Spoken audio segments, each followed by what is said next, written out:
আল্লাহ রাব্বুল আলামিন বলছেন, ঠান্ডা মাথায় বোঝেন, 4টা আয়াত। প্রথমে সামনে থেকে নিচের দিকে যাব, এরপরে পেছন থেকে সামনে আসবো।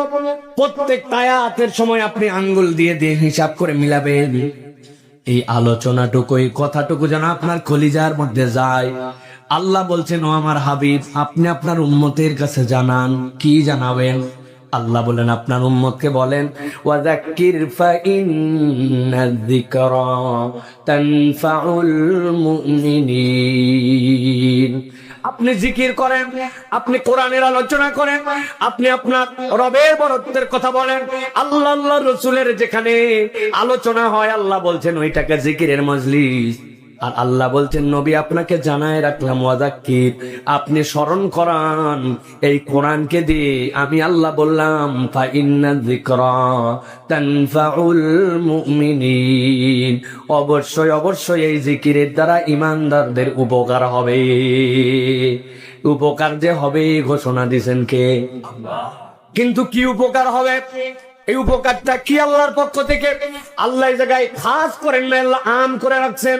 আল্লাহ রাব্বুল আলামিন পরের আয়াতে বলতেছেন, ও আমার হাবিব, আপনি আপনার উম্মতের কাছে জানান, ওয়া মা খালাকতুল জিন্না ওয়াল ইনসা ইল্লা লিয়াবুদুন।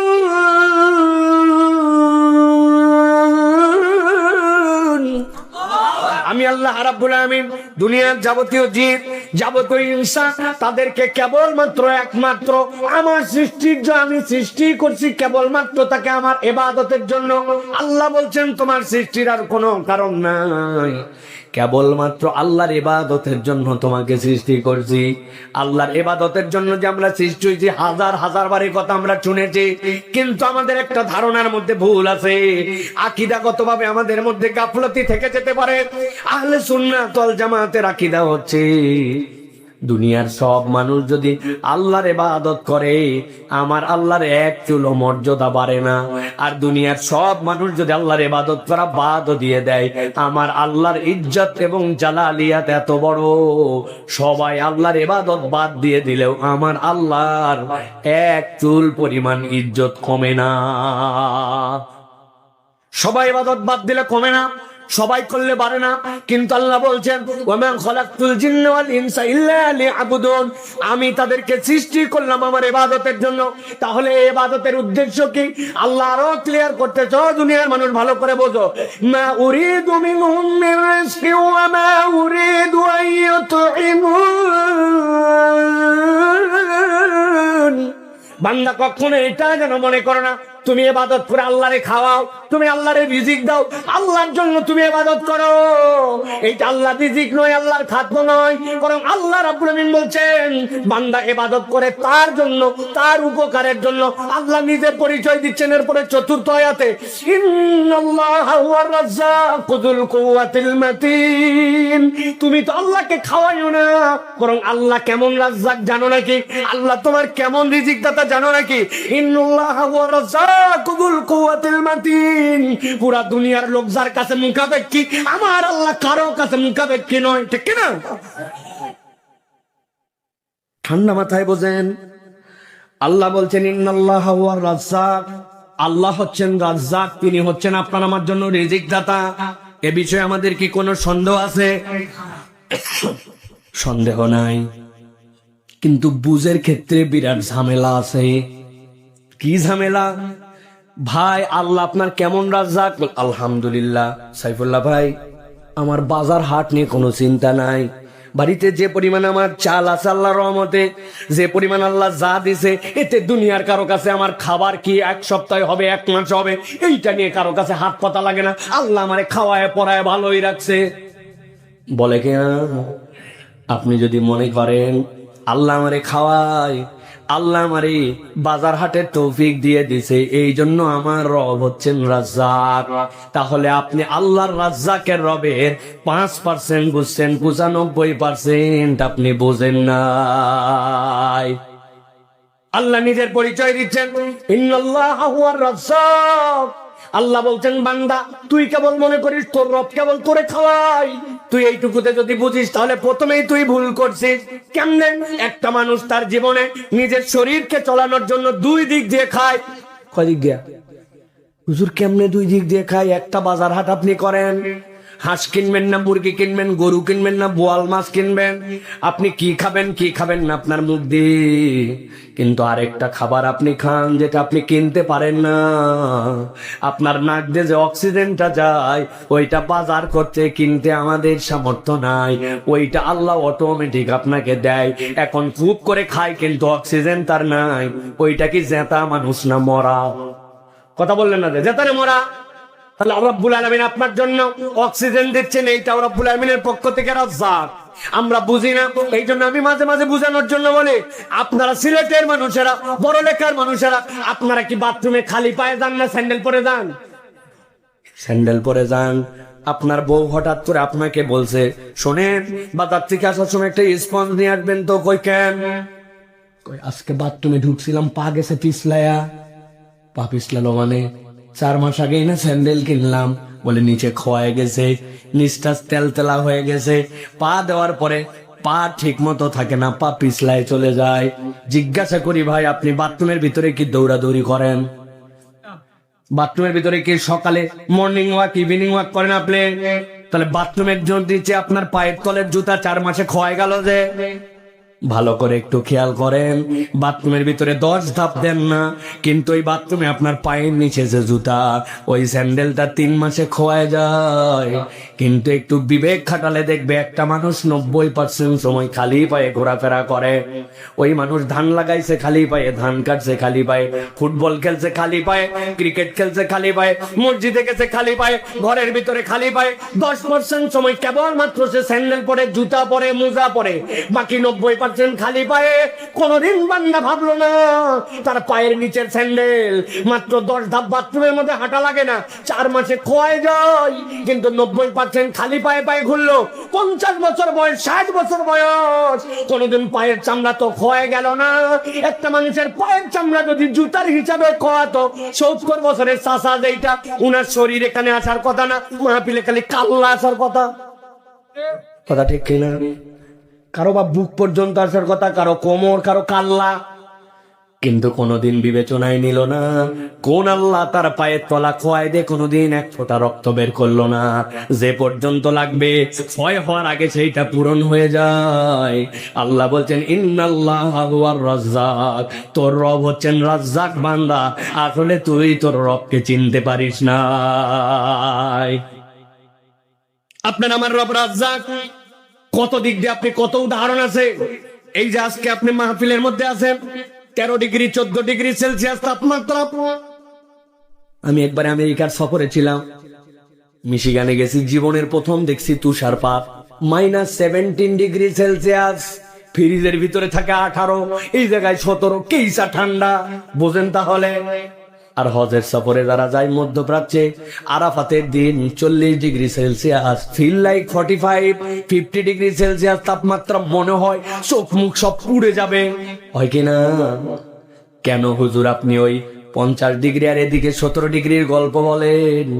ও তরুণ, ও যুবক, আল্লাহরে খুঁজে পায় না, রাজ্জাকরে খুঁজে পায় না। একটু ভাবো, এই যে আমার লাঞ্চের মধ্যে নিঃশ্বাস নিচ্ছি, এর মধ্যে অক্সিজেন ঢুকছে, এর মধ্যে আবার ফিল্টার হওয়ার পর আবার বেরিয়ে যাচ্ছে, ডান অলিন্দ বাম অলিন্দ দিয়ে ঢুকতেছে, বের করতেছে, পুরা শরীর আপনার সার্কেলিং হচ্ছে। আপনি যদি -17 নাক দিয়ে ঢুকে একবার বুকে যেত, একদিন নিঃশ্বাস নেওয়া লাগতো না, আপনার নিউমোনিয়া হয়ে পরের দিন থেকে আপনার বুক বন্ধ হয়ে মরে যাওয়া লাগতো। আর যদি গরমটা ডাইরেক্ট ঢুকতো, ওই শ্বেত রক্তকণিকা, লোহিত রক্তকণিকা সব ভেঙে যেত, ভেঙে যে সাথে সাথে ব্লিডিং হয়ে মানুষ মারা যেত, ওই গরমও বুক নিতে পারতো না। এই নাকের মধ্যে ছোট্ট একটু একটা ফিল্টার মেশিন লাগানো আছে, ফেরোনাস। মাইক্রো সেকেন্ডের মধ্যে আপনি কোন তাপমাত্রায় আছেন আপনার চিন্তা নাই। যিনি আপনার রব, যিনি আপনার রাজ্জাক, তিনি ওইটাকে কনভার্ট করায়া বুকের জন্য যা লাগবে গরম ঠান্ডা করে দেন, যেইটা ঠান্ডা ওইটাকে উপযুক্ত গরম করে সার্ভিস দেন। কোনোদিন আপনাকে সার্ভিসিং সেন্টারে যাওয়া লাগে নাই, কেননা আল্লাহ বলছেন ইন্নাল্লাহা হুয়ার রাজ্জাকু যুল কুওয়াতিল মাতিন। তিনিই তো রব, যিনি এই অসীম ব্যবস্থাপনায় তোরে বাঁচায়া রাখে। সুবহানাল্লাহ। কল্পনা করে একটু ভালো করে বোঝেন, ছোট্টবেলায় দাঁত ওঠে কত মাস বয়সে? সিলেটের দিকের লোক দাঁত কত বছর ওঠে? 7 বছর দাঁত ওঠে? মাথা টাথা ঠিক আছে তো আপনার ভাই? 12 মাস 13 মাসে দাঁত ওঠে, ভাই একটু লেটে উঠছে 7 বছরে, কি করার?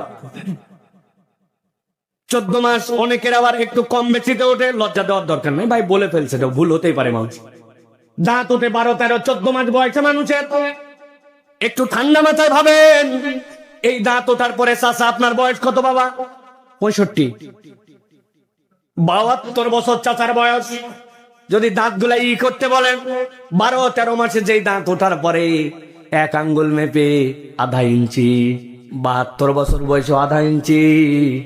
কে ওই রব? একই জায়গায় খাবার যায়, যাওয়ার পরে দাঁত আধা ইঞ্চিতে এসে থামাই দিলেন, আর বৃহস্পতিবার না আসতে নখ গুলা কেটে ফেলা লাগে। কোন সে রব? গোফ না কাটলে দেখতে খারাপ লাগে, অথচ 4 আঙ্গুল মাপ দেওয়ার পরে ভুরুটা আছে, চোখের পাপড়িটা আছে, বাড়ে না। কোন রব এইটাকে কন্ট্রোল করেন? একই খাবার একই পেটে যায়, একই ভাবে আবার সামনে আসে। আল্লাহ বলছেন, তুই খালি মনে করিস তোর রব তোরে খাওয়ায়, তুই রবকে কিছুই চিনিস নাই। ইন্নাল্লাহা হুয়ার রাজ্জাকু যুল কুওয়াতিল মাতিন। যিনি এই পুরা ম্যানেজমেন্টটা তোর জন্য করেন, তিনি হচ্ছেন তোর জন্য রাজ্জাক। সুবহানাল্লাহ। আল্লাহ রাব্বুল আলামিন এই জন্য বলছেন, এই কোরআন শুনলে কি লাভ? আর দীর্ঘ করব না, অনেক দীর্ঘ হইতে, চলেন এবার পেছন দিক থেকে সামনে যাই। কয়টা আয়াত বলবো বলছি, ভালো করে চলেন এবার। আল্লাহ নিজের পরিচয় দিচ্ছেন, ইন্নাল্লাহা হুয়ার রাজ্জাকু যুল কুওয়াতিল মাতিন। তোর রব হচ্ছে অমুখাপেক্ষী রব, যিনি তোমার জন্য রাজ্জাক। তার উপরের আয়াতে আল্লাহ বলছেন, মা উরিদু মিনহুম মির রিজকিন ওয়া মা উরিদু আন ইউতঈমুন। তিনি তোমার কাছে খাদ্যও চান না, তিনি তোমার কাছে রিজিকও চান না, বরং তিনি তোমাকে খাওয়ান। তার আগের আয়াতে আল্লাহ বলছেন, ওয়া মা খালাকতুল জিন্না ওয়াল ইনসা ইল্লা লিয়াবুদুন। আমি জিন আর ইনসানকে কেবলমাত্র একমাত্র আমার ইবাদতের জন্য সৃষ্টি করলাম। তার আগের আয়াতে আল্লাহ বলতেছেন, ফাযাক্কির ফাইন্না যিকরা তানফাউল মুমিনিন। ও আমার হাবিব, আপনি কোরআন দিয়ে তাদেরকে স্মরণ করান, আল্লাহর জিকির তাদের কাছে দেন, আশা করা যায় আল্লাহ বলছেন এটা তাদের জন্য কল্যাণ নিয়ে আসবে। এই কল্যাণকে আম করে রেখেছেন আল্লাহ। কি উপকার দিবে আল্লাহ বলেন নাই, কিন্তু মুফাসসিররা ব্যাখ্যা করছেন, আল্লাহ নিচের আয়াতে বলছেন, ইন্নাল্লাহা হুয়ার রাজ্জাকু যুল কুওয়াতিল মাতিন। আল্লাহ উপকারকে আম করে রেখে নিজেকে রাজ্জাক বলেছেন। ওই বান্দার জীবনে যা লাগবে আল্লাহ বলছেন আমি সবগুলো উপকারের মধ্যে ঢুকাই দিয়েছি। বান্দা অসুস্থ, কোরআন থেকে সুস্থ করতে পারে। বান্দার অভাব, কোরআন অভাব দূর করতে পারে। সংসারে অশান্তি, শান্তি দিতে পারে। বরকতহীন লাইফ, বরকত দিতে পারে। চাকরি নাই, চাকরি দিতে পারে। বান্দার জন্য জাহান্নামের রাস্তা বদলায় জান্নাত দিতে পারে। আল্লাহ বলছেন বান্দার জীবনে যা লাগবে আপনি জিকির করেন, এই কোরআন থেকে সব দিবে। সুবহানাল্লাহ। আল্লাহ আম করে দিয়ে রাখছেন। এবার বুঝে থাকলে বলেন, এই যে কোরআন শোনার জন্য আসলাম, লাভ আছে না নাই? কম না বেশি? বুঝে না না বুঝে? এইবার বুঝে কিছুটা, যে হ্যাঁ কিছুটা মাথার মধ্যে ঢুকছে। আমরা তো চিন্তা ভাবনা করা মানুষ না, আমরা এখন একটা যন্ত্র পাইছি, খালি উপরে ঠেল, নিচে ঠেল, ডানে ঠেল, বামে ঠেল, ঠেলার কোনো শেষ নাই। যে ঠেলায় কোনোদিন শেষ নাই, ওই ঠেলার মধ্যে পাগল হয়েছে। কিন্তু ওই মোবাইলের মধ্যে হাজার জিনিস আছে, তার একটা কোরআন ডাউনলোড করা নাই, কোরআনের অনুবাদ 5 মিনিট পড়বে এরকম ধৈর্য নাই। মুসলমানের বাচ্চা খালি নুনু খাচ্ছে, এছাড়া আর কিচ্ছু নাই। প্রিয় ভাইয়েরা, কম দুঃখে বলছি না, আমি আজকালকের থেকে বড় লেখায় আসি না। আমি আমার জীবনের শুরু 7-8 বছর আগের থেকে এই অঞ্চলে আমি ওয়াজ করি, যখন আমি তো এখনো